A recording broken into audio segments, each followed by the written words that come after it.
పల్లవి TV నేను గౌతమి. ఈరోజు గురు పౌర్ణమి సందర్భంగా మనం కేపీహెచ్పి కాలనీలోని సర్దార్ పటేల్ నగర్ బాబా టెంపుల్ దగ్గర ఉన్నాము.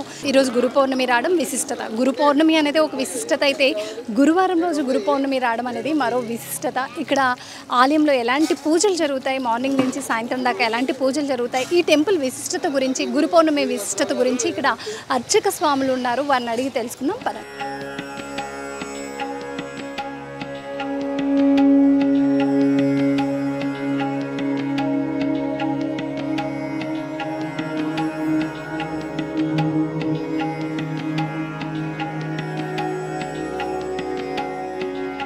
మనం ఆలయంలోకి ఇలా ఎంటర్ అయ్యాక ఫస్ట్ బాబాని దర్శించుకునే ముందు మనం అందరం దునిని దర్శించుకుంటాం. ఇక్కడ దునిలో మనం కొబ్బరికాయ వేస్తే సర్వ పాపాలు పోతాయి అనేది మనం చాలా పురాణాల నుంచి వింటూ ఉన్నాం. బాబా చరిత్ర చదివిన వాళ్ళకు కూడా తెలుసు.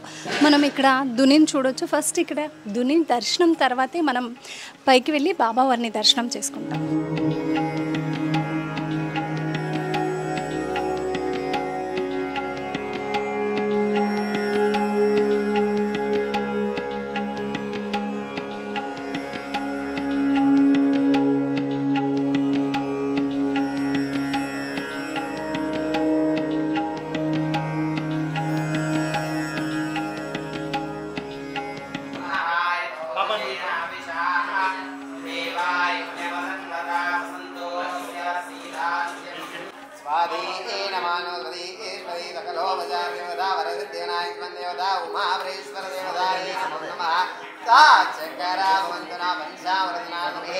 मम यजमान द्वारा ताचकरा पुण्या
धनमुभयं समाकृतमस्मभ्यं शत्रोर्वकामं कृणोदन्मनः सर्वा प्रदिशो जयमा बालाकलाराय विद्महे ज्येष्ठतकृष्णाय धीमहि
ओम शांति शांति शांति ब्रह्मस्येवाक्ष्य श्रिययत्राः स्त्रीरङ्गैः प्रतिभासादु ओम शांति शांति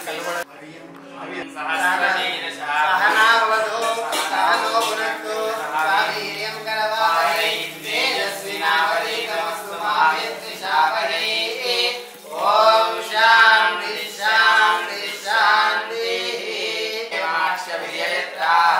स्थिरैरङ्गैस्तुष्टवागुंसस्तनोभिः रसेम देवहितं यदायुः ओम सहनाववतु सहनो भुनक्तु सह वीर्यं करवावहै तेजस्विनावधीतमस्तु मा विद्विषावहै ओम शांति शांति शांति भद्रकर्णे शृणुयाम देवाः भद्रं पश्येमाक्षभिर्यजत्राः पुष्टिरैरङ्गैः स्पृष्ट्वागुंसस्तनोभिः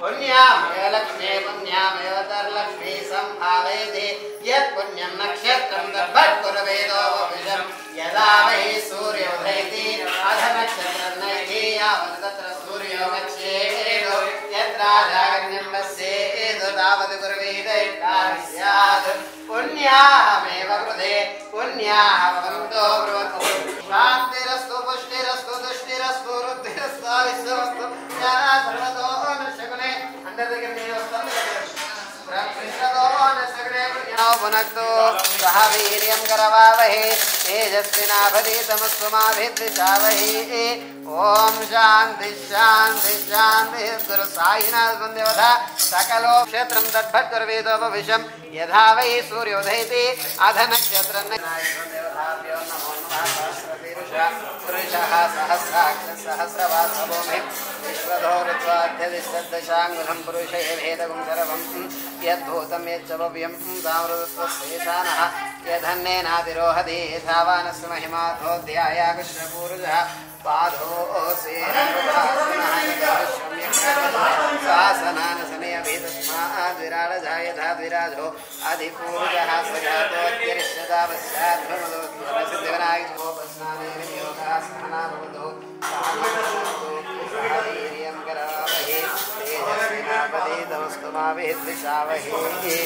ఓం శాంతి శాంతి శాంతి. గురు బ్రహ్మ గురు విష్ణు గురుదేవో మహేశ్వర గురు సాక్షాత్ పరబ్రహ్మ. ఇక్కడ ఆలయ కమిటీ మెంబర్స్ కూడా ఉన్నారు. ప్రమీల రాణి గారు ఉన్నారు. ఈ ఆలయం కట్టి ఎన్ని ఇయర్స్ అవుతుంది? ఈ ఆలయం కట్టాక ఈ గురు పౌర్ణమి ఎన్నోదో కనుక్కుందాం. ఈ ఆలయ విశిష్టత గురించి అడిగి తెలుసుకుందాం. ఆంటీ నమస్తే. నమస్తే అమ్మ, సాయిరామ్ అమ్మ. ఈ ఇయర్స్ అవుతుంది ఈ టెంపుల్ కట్టి? ఇప్పుడు ఎన్నో గురు పౌర్ణమి? ఇది టెంపుల్ కట్టి మొన్న డిసెంబర్ 16కి 12 ఇయర్స్ కంప్లీట్ అయిందమ్మా. ఇది 13వ గురు పౌర్ణమి అన్నమాట మేము జరుపుకోవటం. మేము ఇక్కడ విగ్రహ ప్రతిష్ఠ అయినప్పటి నుంచి మా గురువుగారు రామరతన్జీ గారు విగ్రహ ప్రతిష్ఠ చేశారు. అప్పటి నుంచి బాబా దయ వల్ల ఇక్కడ సేవ చేసుకుంటూ, బాబా గారికి తోచినందులో సేవ చేసుకుంటూ ఇక్కడ ఉంటున్నాము. ప్రతి గురు పౌర్ణమి, వార్షికోత్సవము, శ్రీరామనవమి, మళ్ళా దసరా అమ్మవారిని పెడతాము, దసరా, వినాయక చవితి, ఇలా అన్ని పండగలకి ఇక్కడ బాబాగారి దగ్గర అప్పటికి ఇప్పటికీ కూడా ఆయన దయ వల్ల బాగా జరుపుకుంటున్నాము. అన్నీ కూడా అందరూ వచ్చిన భక్తులు కూడా ఇక్కడ బాబా దగ్గర వచ్చి 11 ప్రదక్షిణలు చేసుకొని వాళ్ళ కోరికలు చెప్పుకొని మళ్ళీ తీరగానే వచ్చి 108 ప్రదక్షిణలు చేసుకొని సంతోషపడుతూ, ఎంతోమంది విద్యార్థులు అందరూ జాబ్సే వచ్చినాయి, వాళ్ళు పాస్ అవ్వడం ఏంటి, అందరికీ అన్నీ ఆయన దయ వల్ల తీరుతున్నాయి. చాలా ఆయన దయ వల్ల అందరూ హ్యాపీగా ఉండాలని మనస్ఫూర్తిగా అంటే ఈ ఆలయంలో ప్రత్యేకించి దసరా నవరాత్రులు కూడా చేస్తారు కదా, దుర్గామాతని కింద పెట్టేసి నవరాత్రుల్లో ఎలాంటి పూజలు విశిష్టంగా చేస్తారు ఈ ఆలయంలో? నవరాత్రుల్లో ప్రతిరోజు సహస్రనామార్చన ఉంటుందమ్మా ఎవ్రీడే. లాస్ట్ రోజుకి వచ్చేసి మళ్ళీ మనకి జమ్మి చెట్టు పెట్టి పూజ చేసి లాస్ట్ రోజు వరకు ప్రతిరోజు ప్రసాదాలు అందరికీ, వచ్చిన భక్తులందరికీ దాదాపు ప్రతిరోజు ప్రసాదాలు చేస్తారు. ఈవినింగు దాదాపు 200 to 300 మంది వచ్చి ప్రసాదం అంతా తీసుకుంటూ ఉంటారు. అమ్మవారికి ఇక్కడ ఈ పూజారి గారు వచ్చాక కూడా బాగా చేస్తున్నారు అమ్మవారికి పూజలు. ఒక రోజు వచ్చేసి కుంకుమార్చన ఉంటుంది, ఒక శుక్రవారం రోజు వచ్చేసి సహస్రనామార్చన. లేడీస్ అందరూ వచ్చి బాగా చేసుకుంటారు ఇక్కడ. వినాయక చవితి కూడా అలాగే బాగా చేసుకుంటారు. Okay, thank you aunty, thank you so much. Guru Purnima అనగానే గురువుకు, దత్తాత్రేయుడికు, సాయిబాబాకు ప్రత్యేకించి పూజలు చేస్తూ ఉంటారు. ఈ ఆలయంలో గురు పౌర్ణమి సందర్భంగా ఎలాంటి విశిష్టత జరుగుతూ ఉంటుంది? టెంపుల్లో ఎలాంటి నియమాలు పాటిస్తారు? ఎలాంటి అభిషేకాలు జరుగుతాయి? గురు పౌర్ణమి విశిష్టత గురించి ఇక్కడ అర్చక స్వామి వాళ్ళు ఉన్నారు, వారిని అడిగి తెలుసుకుందాం. సిద్ధార్థ స్వామి ఉన్నారు మనతో. స్వామి చెప్పండి, గురు పౌర్ణమి ప్రాముఖ్యత ఏంటి? అసలు గురు పౌర్ణమి ఇదే రోజున ఎందుకు మనం చేసుకుంటాం? గురు పౌర్ణమి ప్రాముఖ్యత ఏంటి అంటే అమ్మ, ఈరోజు వ్యాస మహర్షి ఈ జన్మదిన సందర్భంగా గురు పౌర్ణమి మనం వ్యాస పౌర్ణమి కూడా అంటాం అనమాట. ఈ వ్యాస పౌర్ణమి రోజు గురు పౌర్ణమి ఎందుకు చెప్తామంటే, గురు పౌర్ణమి రోజున గురువులు సేవించడం. గురు పౌర్ణమి ప్రాముఖ్యత ఏమి అంటే, గురువులు సేవించడం చాలా ముఖ్యమైన రోజున. ఈ రోజున మనం ఏదైతే గురువుదేవులు ఉన్నారో, గురువుగా భావించిన వాళ్ళు ఉన్నారో, గురుదేవులు ఉన్నారో వారందరికీ పూజించడం ఈ రోజున చాలా ముఖ్య విషయం అన్నమాట. ఈరోజు మన ఆలయంలో వచ్చిన గురు పౌర్ణమి సందర్భంగా ఈరోజు మన ఆలయంలో వచ్చిన చేసేటప్పటికి 108 కలశాలతో స్వామివారికి అభిషేక కార్యక్రమం ఉంటుందండి. ఉదయం 4:30 నుంచే స్వామివారి కాగడహారతితో ప్రారంభమైపోయి కార్యక్రమాలన్నీ మళ్ళీ ఆ కాగడహారతి అనంతరం స్వామివారికి నవకలశారాధన మరియు పూర్ణపాత్ర అభిషేక కార్యక్రమం కూడా మండపారాధన చేస్తాము. ఆ నవకలశాల్లో ఉన్న నవద్రవ్యాలు ఏవైతే ఉన్నాయో వాటన్నిటిని 108 కలశాలకు మార్చేసి స్వామివారికి మన ఆలయంలోనే విశేషంగా, మరి ఎక్కడ చూడనట్టుగా ఈ మన ఆలయంలోనే విశేషంగా 108 కలశాలతో స్వామివారికి ఒక అభిషేక కార్యక్రమం చేపిస్తాం. అనంతరం వచ్చిన భక్తులందరి చేత కూడా, ఎంతమంది వచ్చినా కాదు లేదనుకున్న వారందరి చేత కూడా స్వామివారికి ఆ రోజున ఈ గురు పౌర్ణమి సందర్భంగా వారందరి చేత అభిషేకం చేస్తాం. అనంతరం మన ఆలయంలో విశేషంగా స్వామివారికి నాణాలతో కూడా అభిషేకం చేస్తూ ఉంటాం. ఆ యొక్క నాణాల అభిషేకం అనేది ప్రాముఖ్యత మనం చూస్తుంటే అక్కడే స్వామివారి నాణాలతో అభిషేకం చేశారు. ఈ రోజున ఏంటి అంటే, ప్రతి ఒక్కరూ గురు దత్తాత్రేయ స్వామివారిని గురుదేవులుగా మనం ఎవరైతే యాచిస్తున్నామో, ఎవరైతే తీసుకున్నామో వారిని గురుగ్రహం పొందడంకు ఇది ఒక చాలా విశేషమైన రోజు. మిగిలిన రోజులు గురువుని సేవించినా సేవించకపోయినా గురు పౌర్ణమి రోజున గురువుని సేవించడం చాలా విశేషం. ఆ రోజు సేవిస్తే మన పూర్వజన్మల కర్మ ఫలితాలు తొలగిపోతాయి. ఏ దేవ ఆరాధనలో తొలగిపోని ఫలితాలు ఏవైతే ఉన్నాయో, కర్మలు ఏవైనా గురువుని సేవించడం వల్ల అన్నీ తొలగిపోతూ ఉంటాయన్నమాట. అది గురు పౌర్ణమి యొక్క ప్రాముఖ్యత ఏమంటే, గురువును సేవించడం అనేది చాలా విశేషం. ఎందుకు గురువును సేవించాలి అంటే, మన పూర్వజన్మ కర్మఫలితాలు ఏవైతే ఉన్నాయో అవన్నీ గురువును సేవించడం వల్ల అన్నీ తొలగిపోతాయి. దైవారాధన వల్ల తొలగిపోని కూడా గురువును సేవించడం వల్ల ఆ యొక్క గురువు అనుగ్రహం చేత అన్నీ తొలగిపోతుంటాయి. ఇవన్నీ విషయాలని మన గురు చరిత్రలో కూడా చూడవచ్చు. మా గురు చరిత్ర చదివిన వాళ్ళందరికీ, గురు చరిత్ర చూసిన వారందరికీ కూడా ఈ యొక్క విశేషాలని క్లుప్తంగా తెలుస్తూ ఉంటాయి. స్వామి, గురు పౌర్ణమి రోజు ఈ ఆలయంలో ఎలాంటి పూజలు జరుగుతాయి అంటే మార్నింగ్ నుంచి చూసాము, అభిషేకంతో స్టార్ట్ అయింది, మళ్ళీ దర్శనం ఎప్పుడు ఉంటుంది మనకి, ప్రత్యేకించి ఈరోజు ఏం నిర్వహిస్తారు ఇక్కడ? ఈరోజు ఉదయం కాగడహారతితో మొదలవుతుంది. మా కాగడహార అనంతరం స్వామివారి నవకలశ ఆరాధన, పూర్ణపాత్ర ఆరాధన అనంతరం స్వామివారికి పూర్ణపాత్ర ఆరాధన ఉంటుందమ్మా. మండపారానంతరం నవకలశాలతో స్వామివారికి అభిషేకానంతరం అలా అంతా శుభ్రం చేసి స్వామివారి అలంకరణ ఆరాధన అంతా అయిపోయేలోపు 10 గంటల 30 నిమిషాలలోపు ఆరాధన అంతా పూర్తవుతుందమ్మా. 10 గంటల 30 నిమిషాల నుంచి భక్తుల కోసం ఈరోజు దర్శనం అంతా ప్రారంభమవుతుందమ్మా. ఈ దర్శన సమయంలోనే స్వామివారికి ఒక పక్క దర్శనం, ఇంకో పక్క లక్ష పుష్పార్చన కార్యక్రమం కూడా జరుగుతుందమ్మా.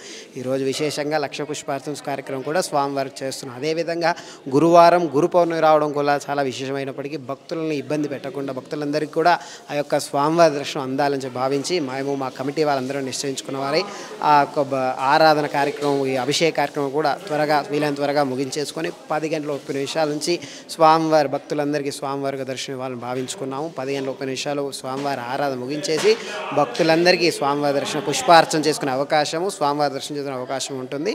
ఇదనంతరం స్వామివారి మధ్యాహ్నం యథావిధిగా మధ్యాహ్న హారతి ఉంటుంది. అనంతరం 6 గంటలకు మళ్ళీ సాయంకాలం 6 గంటలకి స్వామివారికి సంధ్యాహారతితో ప్రారంభమైపోయి సంధ్యాహారతి అనంతరం మన ఆలయంలో విశేషంగా పల్లకి సేవ కార్యక్రమం కూడా చేస్తాము. 6 గంటల 40 నిమిషాలు స్వామివారికి పల్లకి సేవ కార్యక్రమం. పల్లకి సేవతో పాటు వెళ్ళే సమయంలోనే కోలాట బృందం చేత స్వామివారికి విశేషంగా ఉండాలని చెప్పి కోలాటంతో చేపించుకుంటూ వెళ్తాం. అదనంతరం మన ఆలయంలో విశేషంగా భజన కార్యక్రమం కూడా మొదలవుతుందమ్మా. పల్లకి సేవ వెళ్ళిన సమయంలోనే భజన కార్యక్రమం కూడా మొదలుపెట్టి 7 గంటల నుంచి సుమారు 9:30 వరకు స్వామివారి కీర్తనలతో భజన స్వామివారి ఆలయం నిండా ఒక కీర్తనలా ప్రసవించేలాగా చేస్తూ ఉంటారు. అదనంతరం స్వామివారికి మళ్ళీ అంత శుభ్రం చేసి శేష వస్త్రాలతో మరొక నూతన వస్త్రం కట్టేసి స్వామివారికి కాగడహారతి ఈరోజు విశేషంగా 10 గంటల వరకు భక్తుల కోసమే 10 గంటల వరకు ఉంచి 10 గంటలకు స్వామివారికి కాగడహారతి ఇస్తున్నాము. ఇది మన ఆలయ విశేషం. ప్రియమైన భక్త బంధువులందరికీ గురు పౌర్ణమి శుభాకాంక్షలమ్మ. ఈరోజు గురు పౌర్ణమి అనగా వ్యాస పూర్ణమి అని కూడా అంటారు. కాబట్టి మీరు మీ కుటుంబ సభ్యులందరూ మీ పరివారం అందరూ కూడా బాబా గారితో పాటు గురు భక్తిని గురువు అందరినీ సేవిస్తూ ఉండండి. కుదిరితే చుట్టుపక్కల ఇరుపక్కల ఉన్న ఆలయాల్లో బాబా గారి ఆలయాలకు వెళ్ళి స్వామివారికి కూడా దర్శించండి. సర్వే జన సుఖినో భవంతు, లోకా సమస్త సన్మంగళాని భవంతు. హరి ఓం తత్సత్. ఓం సాయిరామ్. ఓం సాయి. హరి ఓం తత్సత్. చూసారు కదా గురు పౌర్ణమి విశిష్టత గురించి. ఈ ఆలయంలో ప్రత్యేకించి ఎలాంటి పూజలు జరుగుతాయో మార్నింగ్ కాంకడహారతి నుంచి మొదలుపెట్టి నైట్ శేషహారతి వరకు కంటిన్యూగా లక్ష పూజ అర్చన మొదలుకొని ఇక్కడ పల్లకి సేవ కోలాటంతో పాటు స్వామివారిని ఊరేగింపుగా ఈ తిరుమలలో స్వామివారి పల్లకి సేవ ఉంటుంది. ఇది ఈ ఆలయ విశిష్టత, గురు పౌర్ణమి విశిష్టత.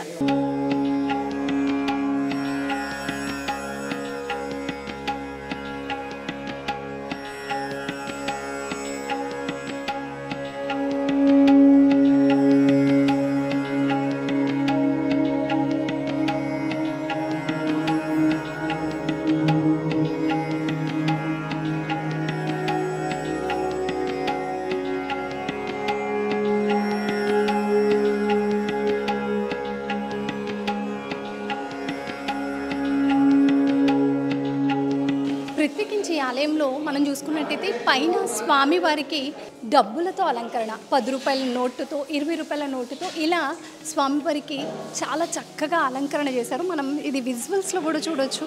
స్వామివారికి వివిధ రూపాల్లో 10 రూపాయలు, 20 రూపాయలు, ఇలా 50 రూపాయలు, 100 రూపాయలతో 200 రూపాయలతో స్వామివారికి అలంకరణ కూడా ఇక్కడ చేయడం జరిగింది.